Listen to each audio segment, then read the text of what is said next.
بسم الله الرحمن الرحيم. ألف لام را، تلك آيات الكتاب الحكيم. أكان للناس عجبا أن أوحينا إلى رجل منهم أن أنذر الناس وبشر الذين آمنوا أن لهم قدم صدق عند ربهم. قال الكافرون إن هذا لساحر مبين. إن ربكم الله الذي خلق السماوات والأرض في 6 أيام ثم استوى على العرش يدبر الأمر ما من شفيع إلا من بعد إذنه. ذلكم الله ربكم فاعبدوه، أفلا تذكرون. إليه مرجعكم جميعا وعد الله حقا، إنه يبدأ الخلق ثم يعيده ليجزي الذين آمنوا وعملوا الصالحات بالقسط، والذين كفروا لهم شراب من حميم وعذاب أليم بما كانوا يكفرون. هو الذي جعل الشمس ضياء والقمر نورا وقدره منازل لتعلموا عدد السنين والحساب.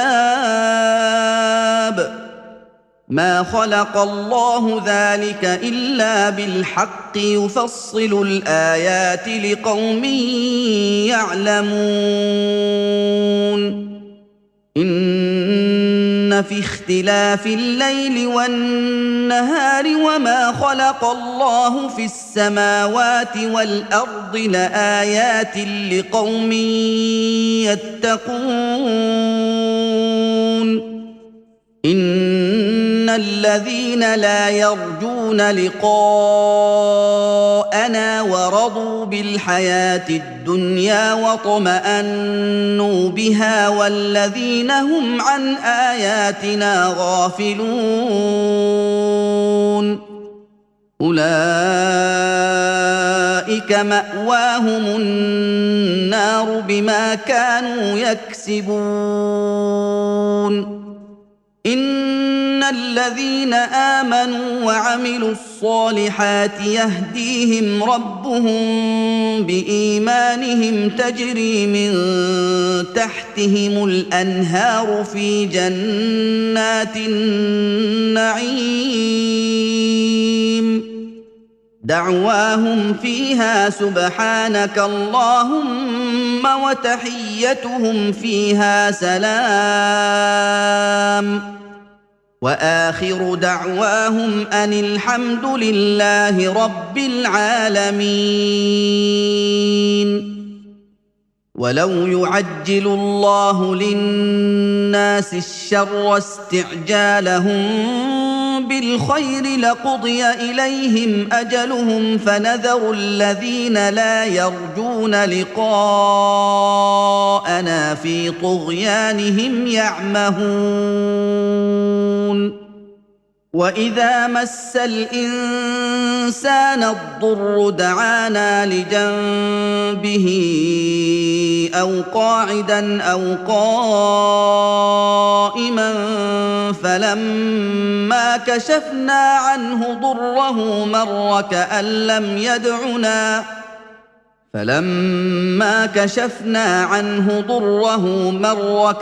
لم يدعنا إلى ضر مسه. كذلك زين للمسرفين ما كانوا يعملون. ولقد أهلكنا القرون من قبلكم لما ظلموا وجاءتهم رسلهم بالبينات وما كانوا ليؤمنوا كذلك نجزي القوم المجرمين ثم جعلناكم خلائف في الأرض من بعدهم لننظر كيف تعملون وإذا تتلى عليهم آياتنا بينات قال الذين لا يرجون لقاء نأت بقرآن غير هذا أو بدله قل ما يكون لي أن أبدله من تلقاء نفسي إن أتبع إلا ما يوحى إلي إني أخاف إن عصيت ربي عذاب يوم عظيم قل لو شاء الله ما تلوته عليكم ولا أدراكم به فقد لبثت فيكم عمرا من قبله أفلا تعقلون فمن أظلم ممن افترى على الله كذبا أو كذب بآياته إنه لا يفلح المجرمون ويعبدون من دون الله ما لا يضرهم ولا ينفعهم ويقولون هؤلاء شفعاؤنا عند الله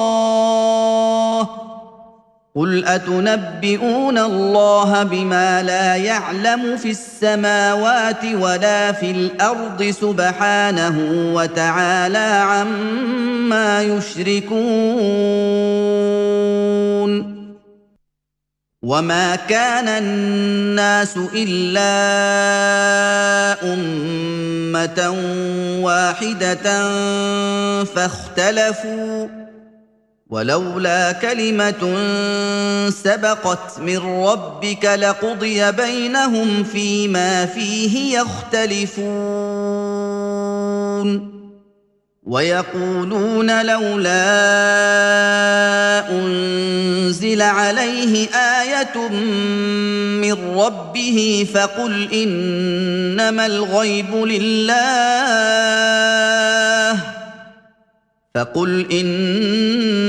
الغيب لله فانتظروا إني معكم من المنتظرين وإذا أذقنا الناس رحمة من بعد ضراء مستهم إذا لهم مكر في آياتنا قل الله أسرع مكرا إن رسلنا يكتبون ما تمكرون هو الذي يسيركم في البر والبحر حتى إذا كنتم في الفلك وجرين بهم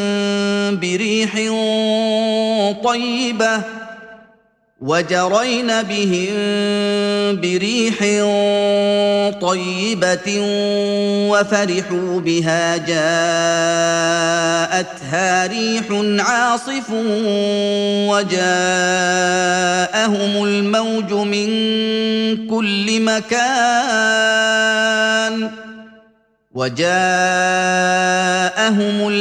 من كل مكان وظنوا أنهم أحيط بهم دعوا الله مخلصين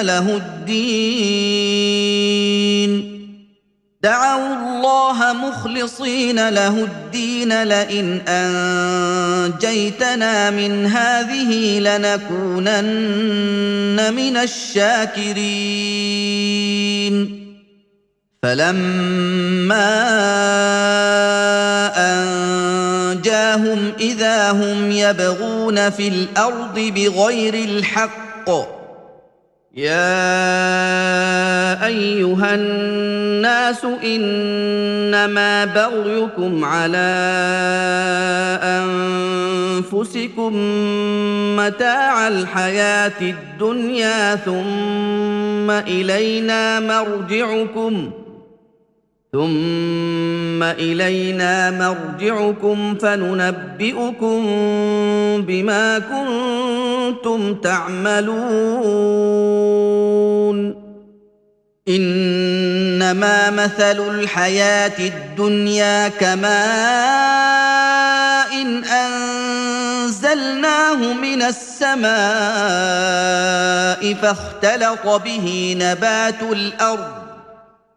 فاختلط به نبات الأرض مما يأكل الناس والأنعام حتى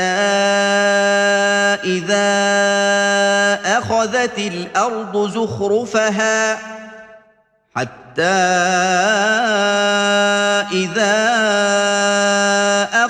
الأرض زخرفها وزينت وظن أهلها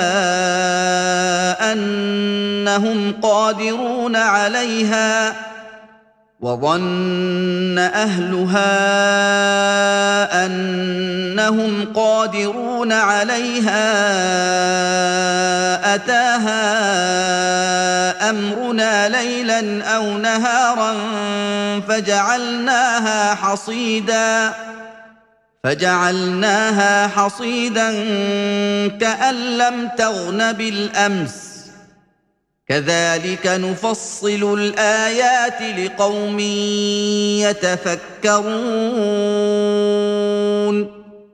والله يدعو إلى دار السلام ويهدي من يشاء إلى صراط مستقيم للذين أحسنوا الحسنى وزيادة ولا يرهق وجوههم قتر ولا ذلة أولئك أصحاب الجنة هم فيها خالدون والذين كسبوا السيئات جزاء سيئة بمثلها وترهقهم ذلة ما لهم من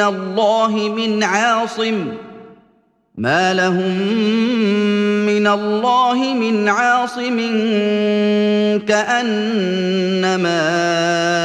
أغشيت وجوههم قطعا من الليل مظلما أولئك أصحاب النار هم فيها خالدون ويوم نحشرهم جميعا ثم نقول للذين أشركوا مكانكم أنتم وشركاؤكم فزيلنا بينهم وقال شركاؤهم ما كنتم إيانا تعبدون فكفى بالله شهيدا بيننا وبينكم إن كنا عن عبادتكم لغافلين هنالك تبلو كل نفس ما أسلفت وردوا إلى الله مولاهم الحق وضل عنهم ما كانوا يفترون قل من يرزقكم من السماء والارض امن يملك السمع والابصار ومن يخرج الحي من الميت ويخرج الميت من الحي ومن يدبر الامر فسيقولون الله فقل افلا تتقون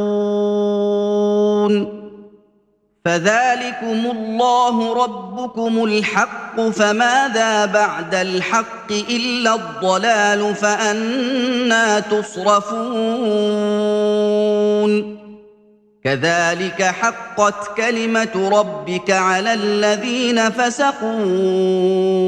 انهم لا يؤمنون قل هل من شركائكم من يبدا الخلق ثم يعيده قل الله يبدا الخلق ثم يعيده فانى تؤفكون قل هل من شركائكم من يهدي الى الحق قل الله يهدي للحق افمن يهدي الى الحق احق ان يتبع امن لا يهدي الا ان يهدى فما لكم كيف تحكمون وما يتبع اكثرهم الا ظنا ان الظن لا يغني من الحق شيئا ان الله عليم بما يفعلون وما كان هذا القران ان يفترى من دون الله ولكن تصديق الذي بين يديه وتفصيل الكتاب لا ريب فيه من رب العالمين أم يقولون افتراه قل فأتوا بسورة مثله وادعوا من استطعتم من دون الله إن كنتم صادقين بل كذبوا بما لم يحيطوا بعلمه ولما يأتهم تأويله كذلك كذب الذين من قبلهم فانظر كيف كان عاقبة الظالمين ومنهم من يؤمن به ومنهم من لا يؤمن به وربك أعلم بالمفسدين وإن كذبوك فقل لي عملي ولكم عملكم أنتم بريئون مما أعمل وأنا بريء مما تعملون ومنهم من يستمعون إليك أفأنت تسمع الصم ولو كانوا لا يعقلون ومنهم من ينظر إليك أفأنت تهدي العمي ولو كانوا لا يبصرون إن الله لا يظلم الناس شيئا ولكن الناس أنفسهم يظلمون ويوم يحشرهم كأن لم يلبثوا إلا ساعة من النهار يتعارفون بينهم قد خسر الذين كذبوا بلقاء الله وما كانوا مهتدين وإما نرينك بعض الذي نعدهم أو نتوفينك فإلينا مرجعهم ثم الله شهيد على ما يفعلون ولكل أمة رسول فإذا جاء رسولهم قضي بينهم بالقسط وهم لا يظلمون ويقولون متى هذا الوعد إن كنتم صادقين قل لا أملك لنفسي ضرا ولا نفعا إلا ما شاء الله لكل أمة أجل إذا جاء أجلهم فلا يستأخرون ساعة ولا يستقدمون قل أرأيتم إن أتاكم عذابه بياتا أو نهارا ماذا يستعجل منه المجرمون أثم إذا ما وقع آمنتم به الآن وقد كنتم به تستعجلون ثم قيل للذين ظلموا ذوقوا عذاب الخلد هل تجزون إلا بما كنتم تكسبون ويستنبئونك أحق هو قل إي وربي إنه لحق وما أنتم بمعجزين ولو أن لكل نفس ظلمت ما في الأرض لافتدت به وأسروا الندامة لما رأوا العذاب وقضي بينهم بالقسط وهم لا يظلمون ألا إن لله ما في السماوات والأرض ألا إن وعد الله حق ولكن أكثرهم لا يعلمون هو يحيي ويميت وإليه ترجعون يا أيها الناس قد جاءتكم موعظة من ربكم وشفاء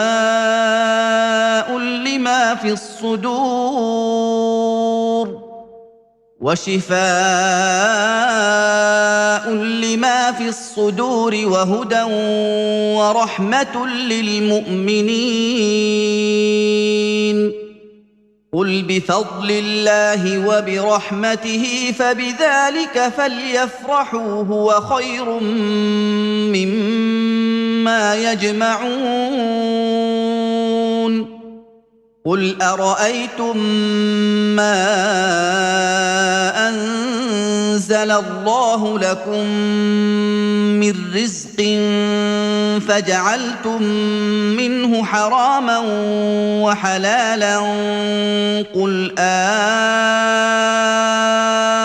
الله أذن لكم الله أذن لكم أم على الله تفترون وما ظن الذين يفترون على الله الكذب يوم القيامة إن الله لذو فضل على الناس ولكن أكثرهم لا يشكرون وما تكون في شأن وما تتلو منه من قرآن ولا تعملون من عمل إلا كنا عليكم شهودا إذ تفيضون فيه وما يعزب عن ربك من مثقال ذرة في الأرض ولا في السماء ولا أصغر من ذلك ولا أكبر إلا في كتاب مبين ألا إن أولياء الله لا خوف عليهم ولا هم يحزنون الذين آمنوا وكانوا يتقون لهم البشرى في الحياة الدنيا وفي الآخرة لا تبديل لكلمات الله ذلك هو الفوز العظيم ولا يحزنك قولهم إن العزة لله جميعا هو السميع العليم ألا إن لله من في السماوات ومن في الأرض وما يتبع الذين يدعون من دون الله شركاء إن يتبعون إلا الظن وإن هم إلا يخرصون هو الذي جعل لكم الليل لتسكنوا فيه والنهار مبصرا إن في ذلك لآيات لقوم يسمعون قالوا اتخذ الله ولدا سبحانه هو الغني له ما في السماوات وما في الأرض إن عندكم من سلطان بهذا أتقولون على الله ما لا تعلمون قل إن الذين يفترون على الله الكذب لا يفلحون متاع في الدنيا ثم إلينا مرجعهم ثم نذيقهم العذاب الشديد بما كانوا يكفرون واتل عليهم نبأ نوح إذ قال لقومه يا قوم إن كان كبر عليكم مقامي وتذكيري بآيات الله فعلى الله توكلت فأجمعوا أمركم وشركاءكم ثم لا يكن أمركم عليكم غمة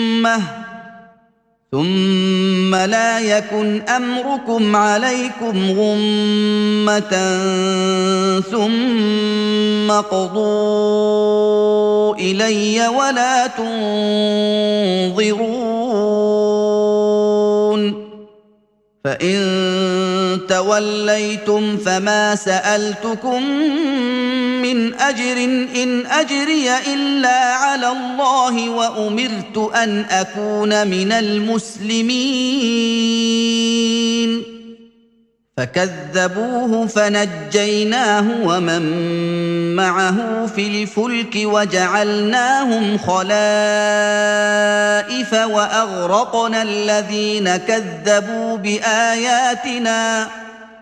وأغرقنا الذين كذبوا بآياتنا فانظر كيف كان عاقبة المنذرين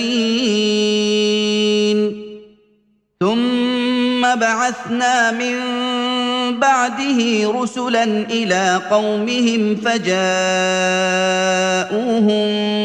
بالبينات فما كانوا ليؤمنوا بما كذبوا به من قبل كذلك نطبع على قلوب المعتدين ثم بعثنا من بعدهم موسى وهارون إلى فرعون وملئه بآياتنا فاستكبروا وكانوا قوما مجرمين فلما جاءهم الحق من عندنا قالوا إن هذا لسحر مبين قال موسى أتقولون للحق لما جاءكم أسحر هذا ولا يفلح الساحرون قالوا أجئتنا لتلفتنا عما وجدنا عليه آباءنا وتكون لكما الكبرياء في الأرض وما نحن لكما بمؤمنين وقال فرعون ائتوني بكل ساحر عليم فلما جاء السحرة قال لهم موسى ألقوا ما أنتم ملقون فلما ألقوا قال موسى ما جئتم به السحر إن الله سيبطله إن الله لا يصلح عمل المفسدين ويحق الله الحق بكلماته ولو كره المجرمون فما آمن لموسى إلا ذرية من قومه على خوف من فرعون وملئهم أن يفتنهم وإن فرعون لعال في الأرض وإنه لمن المسرفين وقال موسى يا قوم إن كنتم آمنتم بالله فعليه توكلوا إن كنتم مسلمين فقالوا على الله توكلنا ربنا لا تجعلنا فتنة للقوم الظالمين ونجنا برحمتك من القوم الكافرين وأوحينا إلى موسى وأخيه أن تبوأ لقومكما بمصر بيوتا واجعلوا بيوتكم قبلة وأقيموا الصلاة وبشر المؤمنين وقال موسى ربنا إنك آتيت فرعون وملأه زينة وأموالا في الحياة الدنيا ربنا ليضلوا عن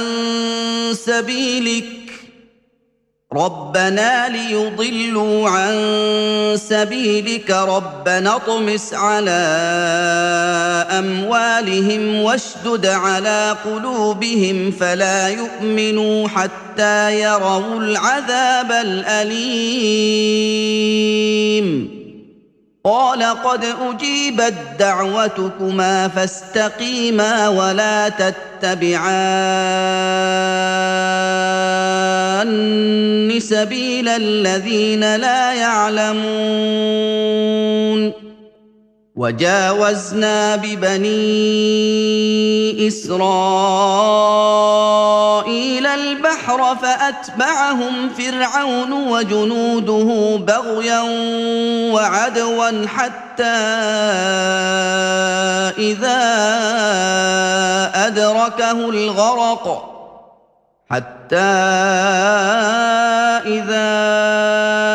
أدركه الغرق قال آمنت أنه لا إله إلا الذي آمنت به بنو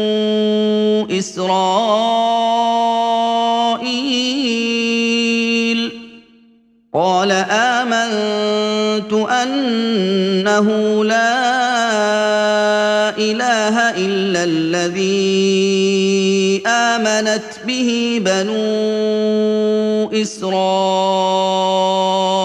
وأنا من المسلمين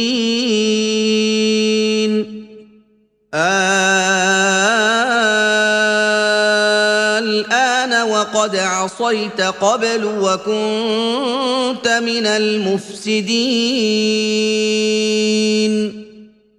فاليوم ننجيك ببدنك لتكون لمن خلفك آية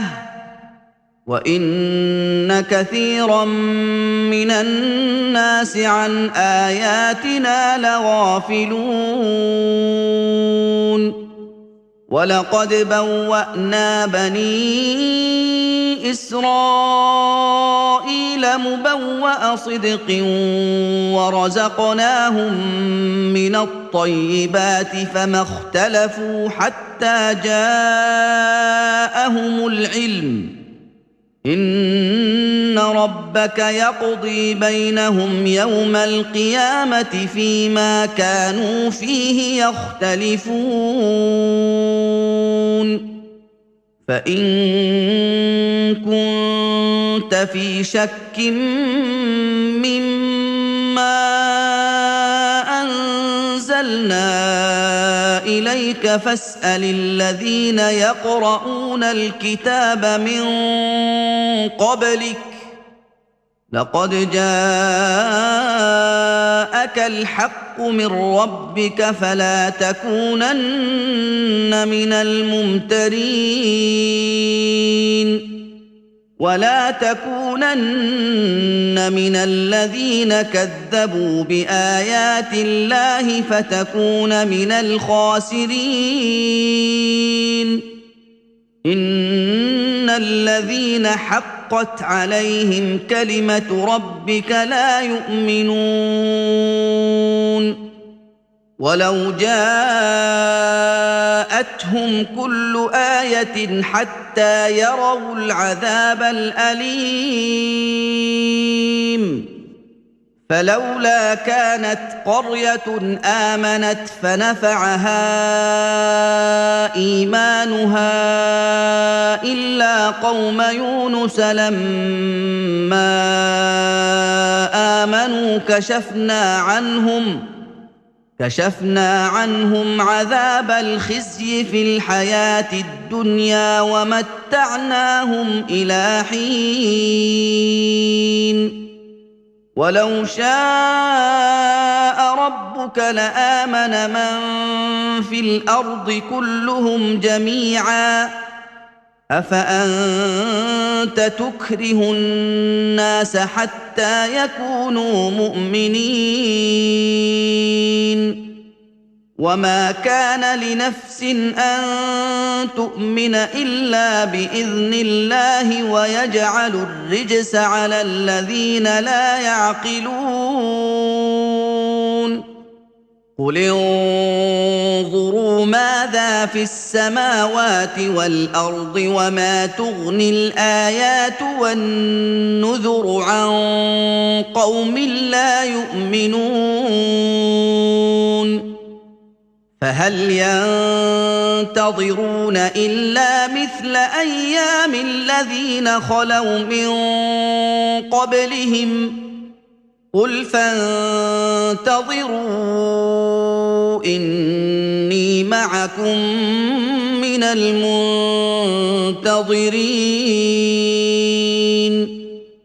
ثم ننجي رسلنا والذين امنوا كذلك حقا علينا ننجي المؤمنين قل يا ايها الناس ان كنتم في شك من ديني فلا اعبد الذين تعبدون من دون الله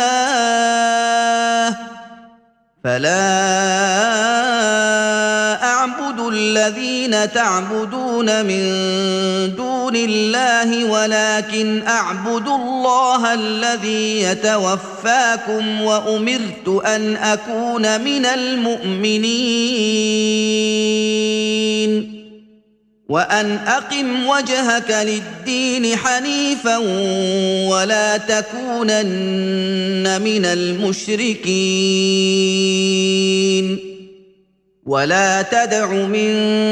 دون الله ما لا ينفعك ولا يضرك فان فعلت فانك اذا من الظالمين وان يمسسك الله بضر فلا كاشف له الا هو وان يردك بخير فلا راد لفضله يصيب به من يشاء من عباده وهو الغفور الرحيم قل يا ايها الناس قد جاءكم الحق من ربكم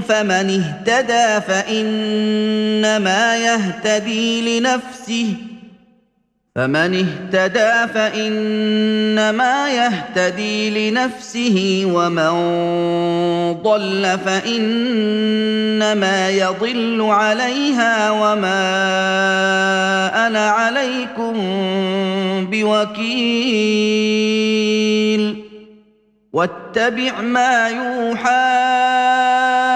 إليك واصبر حتى يحكم الله وهو خير الحاكمين